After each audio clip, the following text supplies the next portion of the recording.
Assalamualaikum warahmatullahi wabarakatuh. Alhamdulillahi rabbil alamin. Wal aqibatu lil muttaqin wala udwana illa 'alal zalimin. Asyhadu an la ilaha illallah wahdahu la syarika lah. Wa asyhadu anna Muhammadan abduhu wa rasuluh. Allahumma salli wa sallim wa barik ala sayyidina Muhammad wa ala alihi wa sahbihi ajma'in. Amma ba'd. Yang dihormati lagi dikasihi pegawai-pegawai masjid, seluruh jawatan kuasa masjid, muslimin dan muslimat yang dihormati lagi dikasihi sekalian.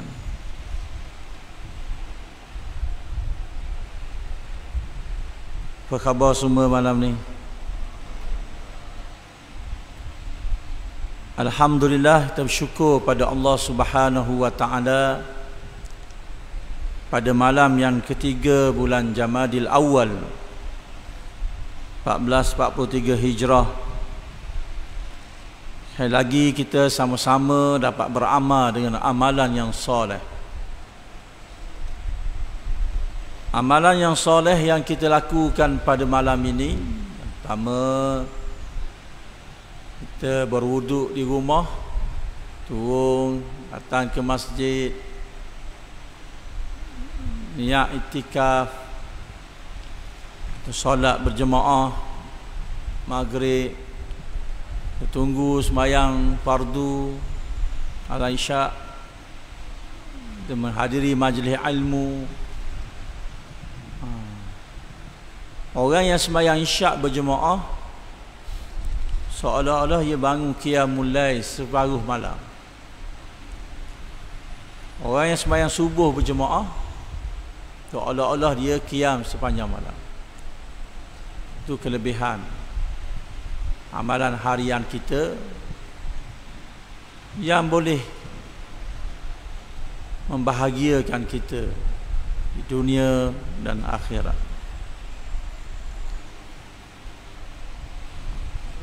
Pada bulan yang lalu kita telah membaca berkaitan dengan melupakan Allah, fasik dan munafik, sehingga Allah Subhanahu wa taala menceritakan kepada kita keadaan azab dalam neraka Jahannam. Telah membaca bagaimana Imam Ghazali menakalkan doa penutup kepada pasal berkaitan dengan al-munafiq ini. Ya Allah, lindungilah kami daripada api neraka dan dari setiap perbuatan yang mendekatkan kami kepada neraka. Masukkanlah kami ke dalam syurga bersama orang-orang yang benar dengan rahmat-Mu, Duhai yang maha mulia dan maha pengampun. Ya Allah, tutuplah aurat kami, hilangkan kecemasan kami dan kurangkan ketergelinciran kami. Janganlah Engkau nampakkan aib kami di hadapan-Mu, Duhai yang maha pengasih dari semua yang pengasih. Selawat dan salam buat junjungan kami Muhammad sallallahu alaihi wasallam beserta keluarga dan para sahabatnya. Itu awal bulan 11 hari itu. Masuk awal bulan 12 ni bab syukur. Imam Ghazali menyebut dalam kitab Mukasyafatul Qulub ini, itulah bab syukur. Dalam kitabnya Allah Ta'ala mengaitkan syukur dengan zikir, sebagaimana firman Allah Ta'ala, A'udzubillahi minasyaitonirrajim, fadhkuruni adhkurkum washkuruli wala takfurun. Oleh itu ingatlah kamu kepadaku dengan mematuhi hukum dan undang-undangku. Dalam ayat ini Allah Ta'ala suruh kita apa? Ingat Allah Ta'ala. Maksud ingat Allah Ta'ala ni apa dia? Dengan mematuhi hukum dan undang-undang Allah, supaya aku membalas kamu dengan kebaikan. Azkurkum, balas dengan kebaikan. Washkuruli, dan bersyukurlah kamu kepadaku. Wala takfurun, dan janganlah kamu kufur akan nikmatku. Ada kaitan dengan apa? Ingat dan syukur.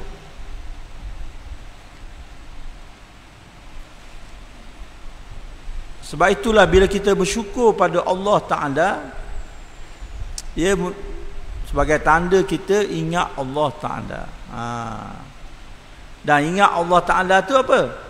Dengan mematuhi hukum dia dan undang-undang Allah Ta'ala. Jadi mudah. Nah, kita dapat nikmat Allah Ta'ala, kemudian kita bersyukur. Itu yang sebaik-baik hamba Allah Ta'ala.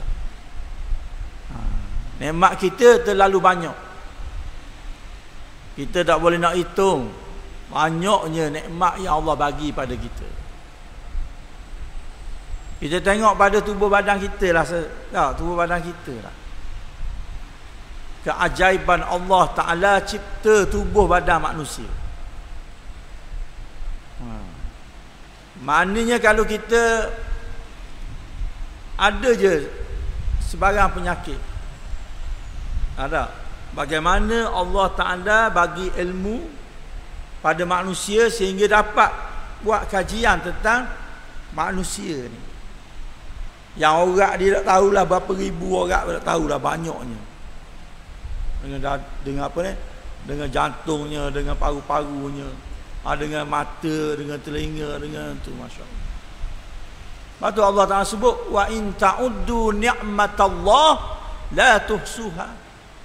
Dan jika sekiranya kamu menghitung nikmat Allah Ta'ala, nescaya kamu tak dapat menghitungnya. Banyaknya nikmat Allah Ta'ala. Nah, contohnya tubuh badan kita lah. Allah bagi sehat. Kalau sakit, macam kat mana sakit, ada ubatnya. Kullu da'in dawa. Setiap penyakit ada ubat dia. Allahu Akbar. Lepas tu orang yang apa ni, yang jaga makan dia, Allah Ta'ala bagi kesihatan tubuh badan. Orang-orang dulu lah, panjang umur dia, apa petua dia, makan air suam tau, makan air ni tau.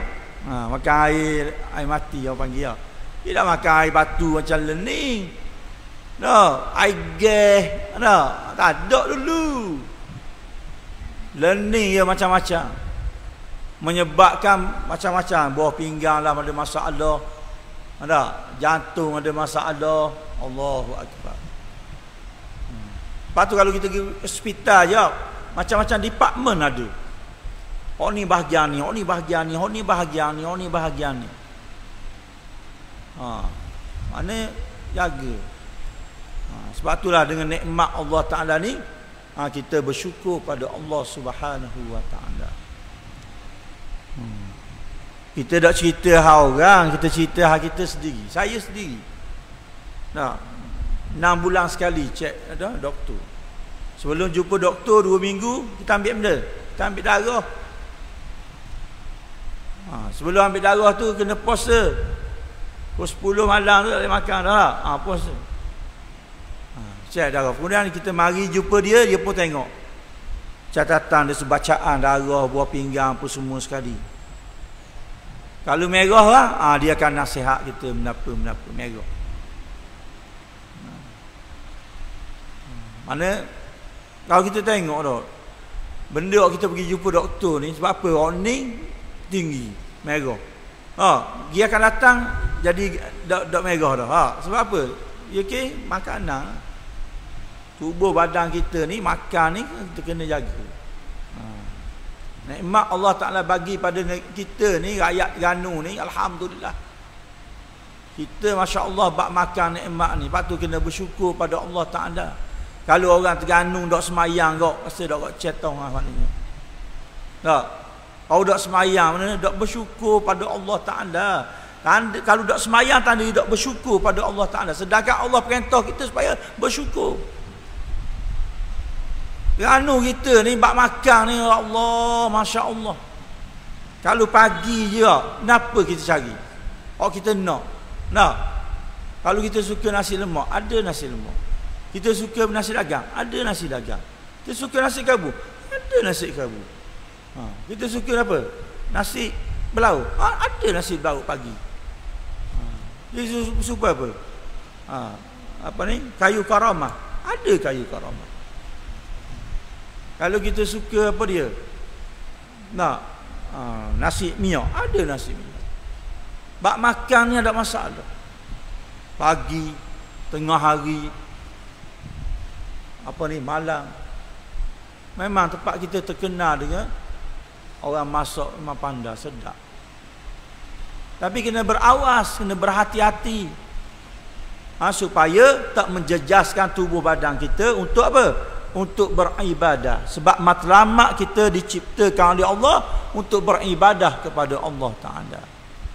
Sebab tu tanda orang yang bersyukur pada dia menunaikan kewajipan dan meninggalkan benda yang dilarang oleh Allah Subhanahu wa Ta'ala.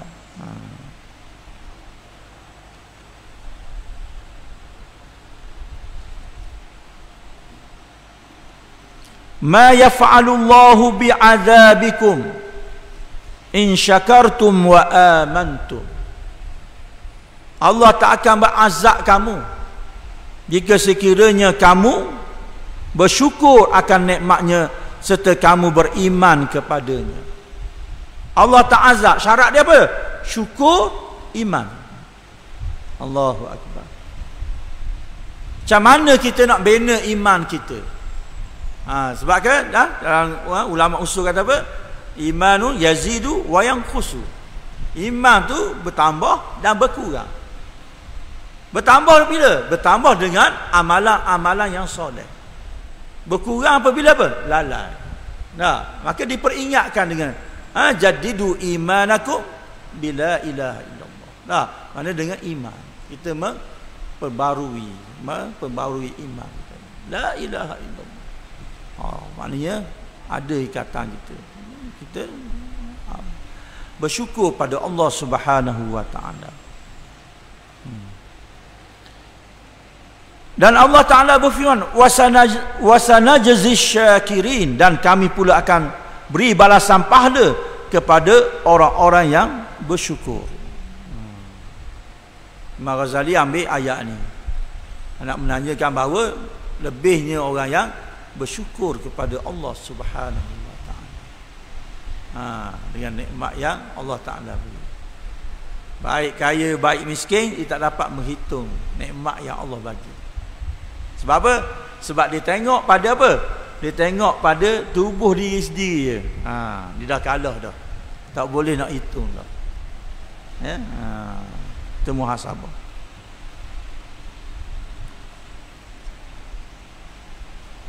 Imam Ghazali menyebut lagi, Allah Ta'ala mengkhabarkan tentang iblis terkutuk yang menyimpan dari jalan yang lurus, bahawa melalui pengabaian syukur inilah si laknat itu mencelakakan manusia. Iblis laknatullah, dia tak bersyukur pada Allah Subhanahu wa Ta'ala sehingga ia mencelakakan manusia, menyesatkan manusia dengan berbagai-bagai perancangan, bisikan, godaan dan seumpamanya. Sama ada syaitan iblis hak kita boleh tengok ataupun hak kita tak boleh tengok. Jin dan manusia ada belaka yang menyesatkan manusia, yang mencelakakan manusia. Allah Ta'ala berfirman, wala tajidu aksarahum syakirin, dan engkau tidak akan dapati kebanyakan mereka bersyukur. Ini yang perbuatan iblis syaitan ni, ya. Jadi ramai manusia tak bersyukur pada Allah Ta'ala. Di atas muka bumi ni, kalau kita tengok sekarang ni statistik penduduk dunia hari ni 7.8 bilion. Yang beriman banyak ramai mana? Bila tak beriman, mana apa? Tak bersyukur pada Allah. Boleh makan, boleh minum, boleh buat aktiviti, tapi tak beriman pada Allah Ta'ala. Itu tanda orang tak bersyukur. Sebab itulah wala tajidu aktsarahum syakirin. Ini bagaimana peranan syaitan iblis ni terhadap manusia.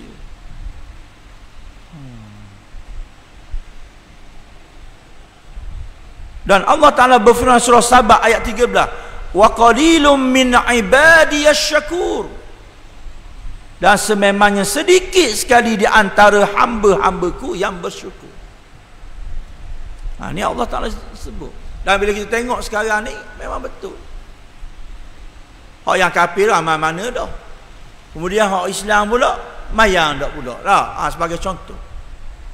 Ini gambaran. Sebab tu kita bersyukur pada Allah Ta'ala, kita dapat melaksanakan perintah Allah Subhanahu wa Ta'ala. Yang asas yang menjadi rukun Islam itu apa dia? Sembahyang 5 waktu yang wajib.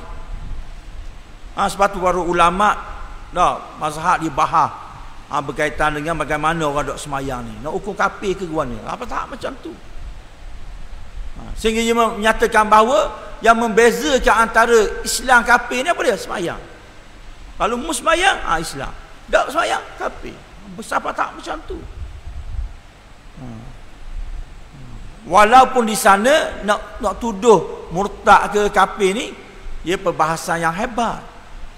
Dia kena panggil orang dan sebagainya dah. Macam mana buat apa budak sembahyang ni apa? Tapi nak nyatakan bahawa gambaran dari sudut zahirnya, beza Islam dok Islam ni apa dia? Mendirikan sembahyang. Jangan sama macam orang kafir. Orang kafir dok sembahyang, kita dok sembahyang. Kita orang Islam. Jangan sama. Mesti ada perbezaan dia, tamayus. Perbezaan dia dengan orang Islam dan bukan Islam. Tapi rupanya sama saja. Tak sembahyang kok, tak. Jadi sama. Tambah gitu. Ini yang kita sebab sedikit. Zaman Sayyidina Umar kan ada kan dinakalkan kisah orang tu dia tawaf di Kaabah, dia pun berdoa dengan kuat. Wa qala ya Allahumma ja'alni minal qalil. Mana dia doa, ya Allah jadikan aku di kalangan orang yang sedikit. Masuk orang sedikit apa dia? Sayyidina Umar tegur dia, apa minta sedikit? Di kalangan sedikit. Tidakkah Amirul Mukminin mendengar firman Allah Ta'ala, wa qalilum min ibadiyasy syakur. Amat sedikit di kalangan hamba-Ku orang-orang yang bersyukur. Maknanya dia nak supaya di kalangan orang yang bersyukur. Sebab Allah katakan wasanajzis syakirin. Dan kami akan memberi balasan pahala kepada orang-orang yang bersyukur.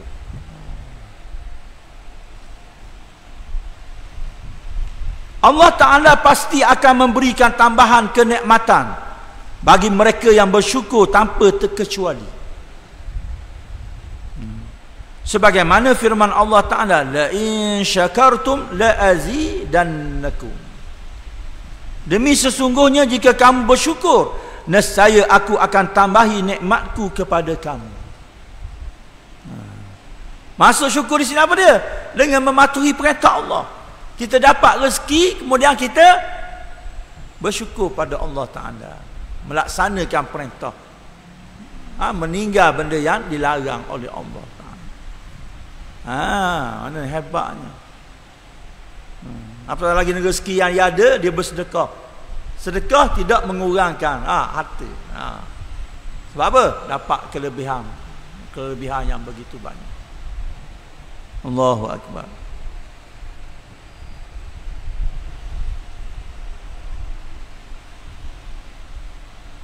Jadi Allah akan tambah nikmat orang yang bersyukur.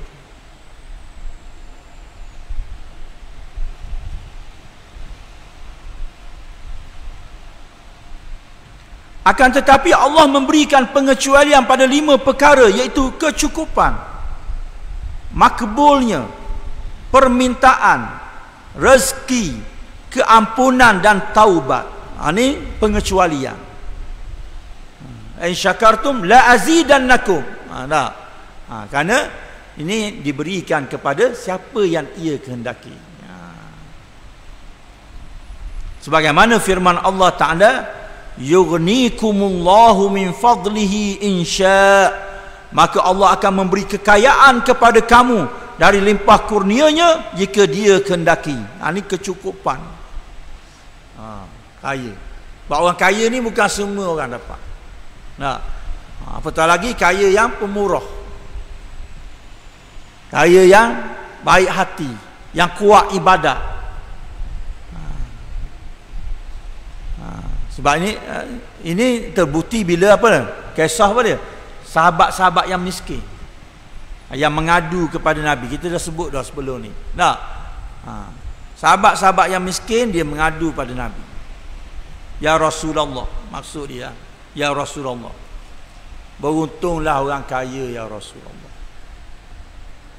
Dia semayang macam kita semayang, dia puasa macam kita puasa, tapi lebihnya mereka ya Rasulullah dengan dia boleh menginfakkan dengan harta yang dia ada. Kita tak ada harta ya Rasulullah.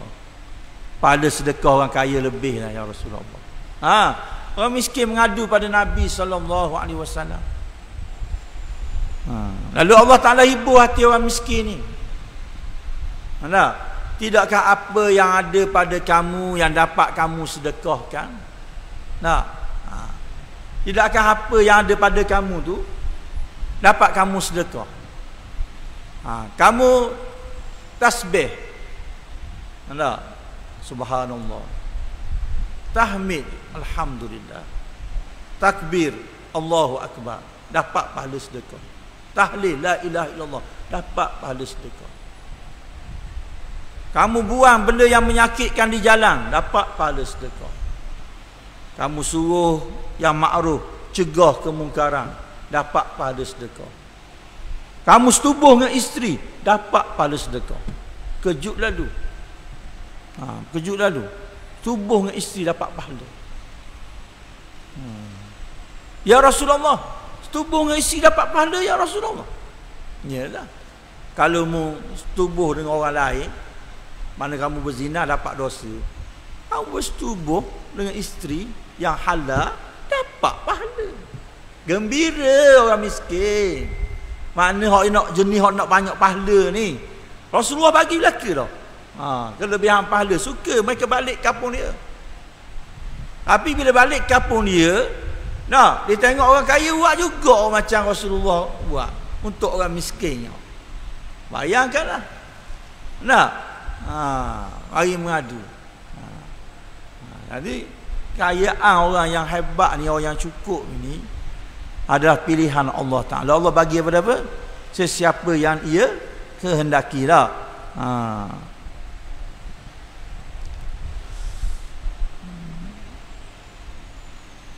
Dan surah Al-An'am ayat 41, bal iyyahu tad'una fayakshifu ma tad'una ilaih insya. Bahkan dialah Allah yang kamu seru, lalu ia hapuskan bahaya yang kamu pohonkan kepadanya jika ia kehendaki. Menghilangkan bahaya ni jika Allah Ta'ala kehendaki. Ini perkara yang Allah Ta'ala pilih pada siapa yang dia nak selamat. Ya, yang ada.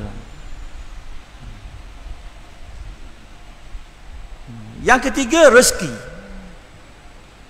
Wallahu yarzuqu man yasha'u bighairi hisab. Dan ingatlah Allah memberi rezeki kepada sesiapa yang dikehendakinya dengan tidak terkira menurut undang-undang peraturannya. Lepas tu kita hidup dalam dunia ni, dah ada kaya, ada miskin. Rezeki masing-masing tak sama. Macam anak-anak kita lah. Ada orang ni boleh pergi universiti ni, orang ni universiti ni. Ada orang ni ngapal Quran, orang ni biasa saja. Rezeki. Ada orang dapat anak, ramai. Ada sikit, ada tak ada anak. Ia berbeza. Allah Ta'ala yang kehendaki pada siapa rezeki ni. Allah Ta'ala bagi tanpa hisap, tanpa disangka-sangka, boleh ada masalah. Ini yang Allah Ta'ala sebut dalam Al-Quran. Yang keempat, keampunan. Allah nak ampun pada siapa yang ia kehendaki. Innallaha la yaghfiru an yushraka bih wa yaghfiru ma duna dhalika liman yasha wa man yushrik billah faqad iftara ithman azima. Sesungguhnya Allah tidak akan mengampunkan dosa syirik, yakni mempersekutukannya dengan sesuatu apa juga, dan akan mengampunkan dosa yang lain dari itu bagi sesiapa yang dikehendakinya menurut aturan syariatnya. Allah akan ampun pada siapa yang ia kehendaki. Diserah pada Allah Ta'ala. Tapi kita wajib bertaubat, memohon ampun pada Allah, beristighfar. Allah Ta'ala nak ampun, itu hak Allah Ta'ala. Bahkan dalam hadis bai'ah, bai'ah yang pertama, bai'ah Aqabah yang pertama, di akhir bai'ah tu ada menyebut berkaitan barang siapa yang terkena hukuman di dunia, maka di akhirat lepas. Kalau dia buat kesalahan tiba-tiba tak kena, maka dia kena bertaubat. Sama ada Allah akan ampun ataupun tidak. Maknanya itu atas Allah Subhanahu wa Ta'ala. Dari sudut keampunan.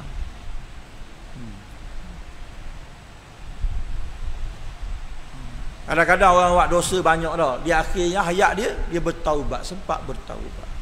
Ada perubahan. Macam orang pergi haji kan, balik hajjum mabrur. Hajjum mabrur nampak apa? Perubahan dia lah. Sebelum haji tak pernah kena sejid.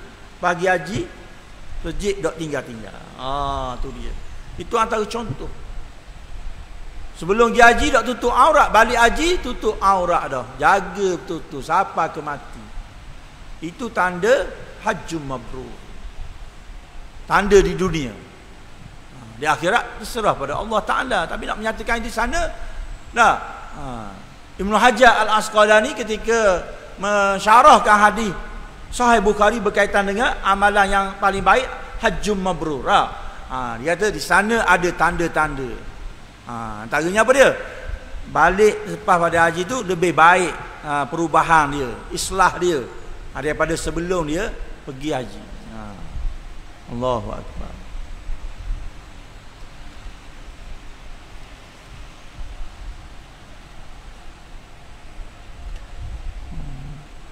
Dan yang kelima, taubat. Allah menerima taubat kepada siapa yang ia kehendaki. Wa yuzhibu ghaidha qulubihim wa yatubu Allahu ala man yasha wallahu alimun hakim. Dan ia juga akan menghapuskan kemarahan hati orang-orang yang beriman itu, dan Allah akan menerima taubat orang-orang yang dikehendakinya. Dan ingatlah Allah Maha mengetahui lagi Maha bijaksana. Allah menerima taubat pada siapa yang ia kehendaki. Kalau kita kenal Allah, kita yakin Allah Maha menerima taubat, Allah akan ampun dosa kita. Taubat yang sebenar. Itu pengecualian daripada 5 perkara yang Allah bagi pada siapa yang ia kehendaki.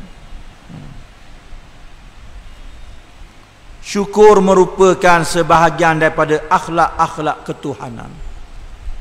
Sebagaimana firman Allah Ta'ala, in tuqridullaha qardan hasana yudha'ifhu lakum wa yaghfir lakum wallahu syakurun halim. Dan kalau kamu memberi pinjaman kepada Allah sebagai pinjaman yang baik, yakni ikhlas, nescaya Allah akan melipat gandakan balasannya kepada kamu serta mengampunkan dosa-dosa kamu. Dan Allah amat memberi penghargaan dan balasan kepada golongan yang berbuat baik, lagi maha penyabar untuk memberi peluang kepada golongan yang bersalah supaya bertaubat. Maknanya ayat ini jelas orang yang ikhlas diberi ganjaran pahala oleh Allah Subhanahu wa taala. Allah Taala amat menghargai kepada orang yang ikhlas dalam amalan dia. Kan kita tengoklah video kan ustaz-ustaz ceramah Habib dan seumpamanya. Bagaimana ada satu kes tu orang alim yang masuk neraka. Disebut. Ceritalah kisah hadis. Bagaimana Allah Taala bangkitkan dan bersoal jawab dengan orang alim ni. Dikata aku gunakan ilmu nikmat yang kamu bagi ni untuk menyampaikan ilmu ni. Sebab ilmu ni wajib sampaikan. Para ulama tidak boleh susu. Kena royak, kena khabar.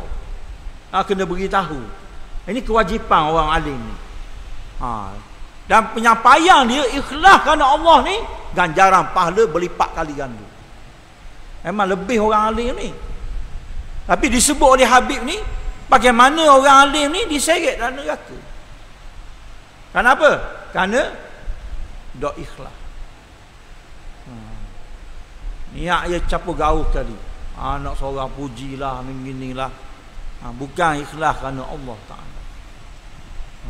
Nak pangkat lah, macam-macam lah. Sedangkan kewajipan tabligh menyampaikan ilmu ni adalah kewajipan orang alim, orang tahu.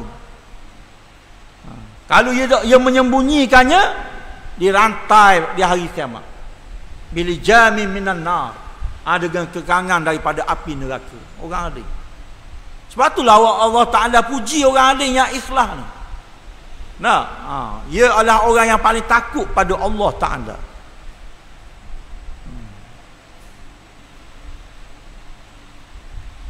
Innama yakhshallaha min ibadihi al-ulama. Sesungguhnya yang paling takut pada Allah di kalangan hambanya ialah orang alim, orang yang ada ilmu. Waktu bila ia ikhlas, selamat. Tapi bila ikhlas, ni diseret dalam neraka. Na'udzubillah min zalik.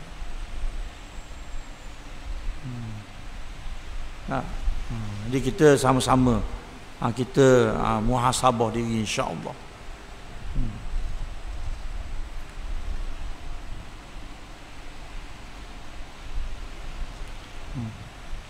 Dan Allah Maha Penyabar untuk memberi peluang kepada golongan yang bersalah supaya bertaubat.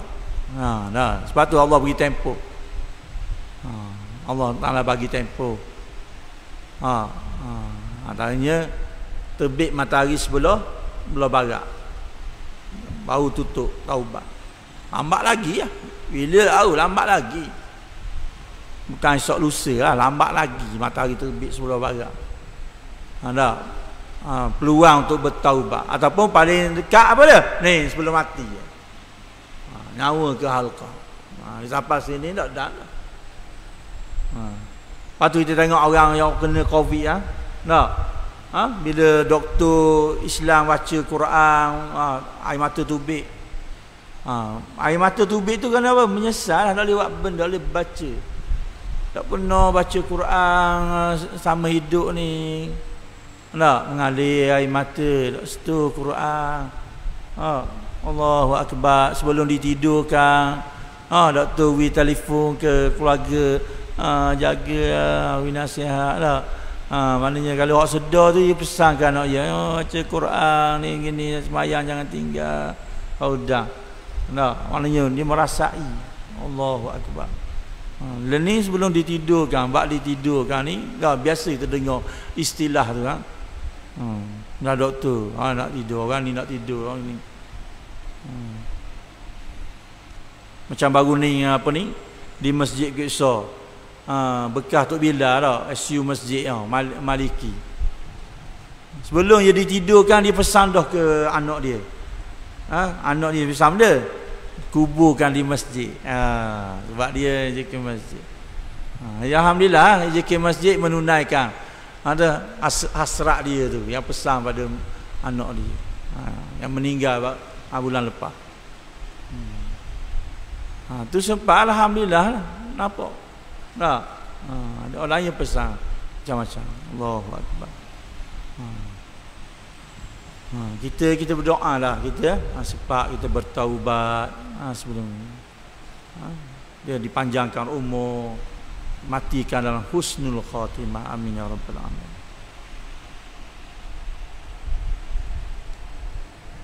Allah Ta'ala juga menjadikan syukur sebagai kunci pembicaraan para penghuni syurga. Kunci. Maknanya ahli syurga bercakap berkaitan dengan syukur. Allah Ta'ala berfirman, wa qalul hamdulillahilladzi sadaqana wa'da. Serta mereka berkata, segala puji tertentu bagi Allah yang telah menepati janjinya kepada kami. Bila masuk syurga, orang ahli syurga memuji, bersyukur pada Allah Subhanahu wa Ta'ala. Dalam surah Az-Zumar ayat 74. Penutup doa mereka dalam surah Yunus ayat 10, wa akhiru da'wahum anil hamdulillahi rabbil alamin. Dan akhir doa mereka ialah segala puji dipersembahkan kepada Allah yang memelihara dan mentadbir sekalian alam. Allahu Akbar. Itu lebihnya, ya. Ganjaran pahala. Maknanya mereka bersyukur kepada Allah Subhanahu wa Ta'ala. Ni ahli-ahli syurga. Yang dimasukkan oleh Allah dalam syurga, ucapan dia apa dia? Dia bersyukur kepada Tuhan sekalian alam. Rasulullah sallallahu alaihi wasallam bersabda, orang-orang makan yang bersyukur adalah seperti orang-orang berpuasa yang bersabar. Ni besar fadilah. Makan bersyukur macam apa? Orang yang berpuasa sabar. Tu tengok martabat dia macam orang yang berpuasa sabar. Memang kita berpuasa kena sabar. Kalau tak sabar, buka. Begitu juga orang makan, tak? Kalau tak bersyukur, tak erat cetak lah. Makan sedap, tak? Semayang dah. Makan sedap, aurat tak tutup. Makan sedap, mulut nipu orang. Tak? Macam mana? Sedangkan kita tak mendapat kelebihan-kelebihan. Hak Nabi sebut ni supaya apa? Nak beri semangat, nak beri peringatan pada orang supaya apa? Bersyukur. Orang puasa pula bersabar. Dan puasa ni memanglah satu amalan yang Allah sendiri beri ganjaran pahala. Allah dah beritahu berapa-berapa, tapi as-saumu li wa annahu ajzi bi. Hadis kursi yang sebut. Nah, puasa bagi aku, Allah kata, aku yang akan membalasnya. Sebab apa? Sebab kita yang buat puasa ni, kita boleh ngelak, kita boleh berlakon. Yang tahu apa dia? Allah Ta'ala. Manusia tak tahu kadang-kadang. Kita masuk rumah, kita makan, senyap-senyap. Tak orang tahu. Yang tahu malaikat Allah Ta'ala. Sebab itulah Allah beri ganjaran pada siapa yang ia kehendaki. Tak sama. Begitu juga orang yang hebat puasa ni, Rasulullah buat bandingan orang makan yang bersyukur pada Allah Ta'ala. Saya sebut dah tadi kan tak? Bagaimana kita makan makanan yang sedap. Sehingga Allah Ta'ala sebut pada kita orang beriman supaya apa? Makan makanan yang halal lagi baik. Boleh makan haram masa mana? Masa darurat je. Masa darurat je. Macam kita ni bila nak ada daruratnya, makanan halal saja. Ada masa terlalu banyak. Melainkan tak ada makanan dah, babi je ada depan kita. Babi je. Jadi makan kat sikit. Mana nak tambah itu. Tapi tak berlaku, jarang. Itu semua dari sudut hukum. Benda yang praktikal belum ada lagi. Sebab apa? Sebab kita terlalu mewah dari sudut makanan. Allahu Akbar. Ya, zaman ni zaman orang malas masak kan. Tapi ada juga lah orang masak lah. Tapi malah orang banyak beli. Tengok nasi dagang atas tu cawangan Padang Negara. Beratur, Masya Allah, kalau hari Minggu. Beratur. Maknanya dulu bak makan. Sungguhnya manusia maknanya makanan banyak. Ni viral macam-macam dah makanan. Macam negeri Terengganu kita kan nasi dagang dah. Nasi dagang macam-macam tempat ada. Cuma sedap tak sedap je. Tak kita lah ke. Atas tekak orang. Tapi dah siapa tahap tu. Tapi kalau kita makan semayang tak, sanggup beratur, mayang tak. Bak makan hebat tak. Masuk WhatsApp apa dia. Itu tanda tak bersyukur pada Allah. Kan orang ni kan viral kan, kalau keluarga kaya kan, dia makan mana? Ambil gambar tu, wow. Foto gambar. Ambil gambar, tunjuk ke keluarga, tunjuk macam-macam. Tapi kena muhasabah. Tu yang kita bimbang, kita takut. Ia tidak muhasabah. Sebab tu Nabi kata apa? Orang makan yang bersyukur tak. Seperti orang-orang yang berpuasa yang bersabar. Allahu Akbar. Sabarnya. Diriwayatkan dari Atta bahawa dirinya menemui Sayyidatina Aisyah. Jadi kita berhenti setakat ni dulu. Untuk bulan ni kita sambung muka surat 62. Diriwayatkan dari Atta bahawa dia menemui Sayyidatina Aisyah radhiyallahu anha. Ini saya berpesan pada diri saya dan pada sahabat-sahabat sekalian, ahli jemaah yang saya kasihi lagi hormati sekalian. Kita sama muhasabah, bertakwa pada Allah Ta'ala. Terjadikan hidup kita, kita sentiasa muhasabah. Mudah-mudahan Allah Ta'ala meredai kita hidup atas muka bumi Allah Subhanahu Wa Ta'ala. Seterusnya Allah ampun dosa-dosa kita. Amin ya rabbal alamin. Bismillahirrahmanirrahim. Alhamdulillahi rabbil alamin.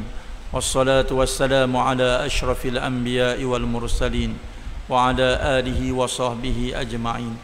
Allahumma ja'alna minal ladzina yastami'una al-qawla fayattabi'una ahsana. Allahumma ighfir lana dhunubana wa liwalidina warhamhum kama rabbawna sirara. ولجميع المؤمنين والمؤمنات والمسلمين والمسلمات الأحياء منهم والأموات برحمتك يا أرحم الراحمين. اللهم إنا نعوذ بك من البرص والجنون والجزام ومن سيء الأسقام. اللهم اشف مرضانا وارحم موتانا. اللهم إنا نسألك العفو والعافية في الدنيا والآخرة. ربنا آتنا في الدنيا حسنة وفي الآخرة حسنة وقنا عذاب النار. صلى الله على سيدنا محمد وعلى آله وصحبه وسلم. الحمد لله رب العالمين. بارك الله.